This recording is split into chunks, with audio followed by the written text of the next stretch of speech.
আসলে খুবই মর্মাহত, কারণ রাজ্জাক ভাইয়ের সাথে খুব অল্প সময় আমার পরিচয় ছিল, বলা চলে এই নির্বাচন উপলক্ষে কাজ করতে গিয়ে তার সঙ্গে তার সান্নিধ্যে এসেছিলাম।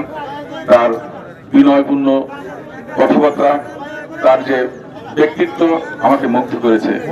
গতকাল আমার স্ত্রীও তার ছবি যখন দেখছে তখন বলছে যে হ্যাঁ, এই লোকটা আমি চিনতাম বা দেখছি। আসলে খুবই মর্মাহত আমরা, কারণ যেটা বলেছে রাহাত ভাই যে তার সবচেয়ে আনন্দের দিনে তার বিদায় নিতে হয়েছে, এর থেকে মর্মান্তিক আর কিছু হতে পারে না।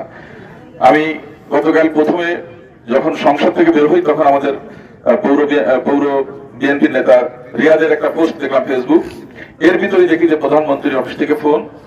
উনি জানতে পেরে আমাকে বললো যে তাড়াতাড়ি খবর নেন এবং জেলা প্রশাসন, পুলিশ প্রশাসন সবাইকে জানান। তো আমাদের প্রধানমন্ত্রীও এ ব্যাপারে সমবেদনা জানিয়েছেন এবং অত্যন্ত মর্মাহত, এবং এই ব্যাপারে আমাদেরকে বলেছেন যে আপনাদের পাশে থাকার জন্য। আমি ওনার নির্দেশের সাথে সাথে আমি আমার মতো করে চেষ্টা করেছি, আর আমি এই জনপদের মানুষ হিসেবে তো আমার দায়বদ্ধতা আছেই।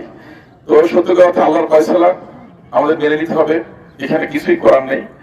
তবে যাদের বিয়োগ বা যাদের যে বেদনা, এটা আসলে আমরা কখনোই আমরা সেভাবে দেখতে পাবো না, এটা সম্ভব না, কারণ এটা অত্যন্ত নির্মম।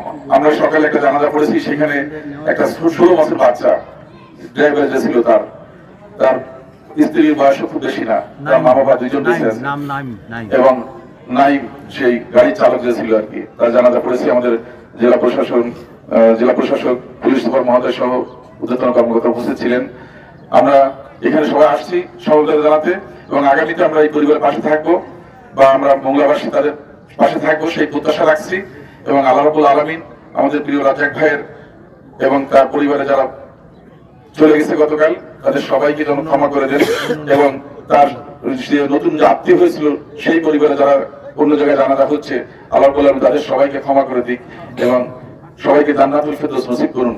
এবং পাশাপাশি আমাদের প্রিয় ভাবি সহ পরিবারে যারা বেঁচে আছে, তার 2 সন্তান বেঁচে আছে, তাদেরকে আল্লাহ রাব্বুল 3 ভাই বেঁচে আছেন, তাদেরকে আল্লাহ রাব্বুল আলামিন ধৈর্য ধারণ করার তৌফিক দান করুন, এবং আমরা যেন তাদের পাশে থাকতে পারি সেই প্রত্যাশা রেখে আল্লাহর কাছে তাদের মাগফিরাত কামনা করে আমার বক্তব্য শেষ করছি।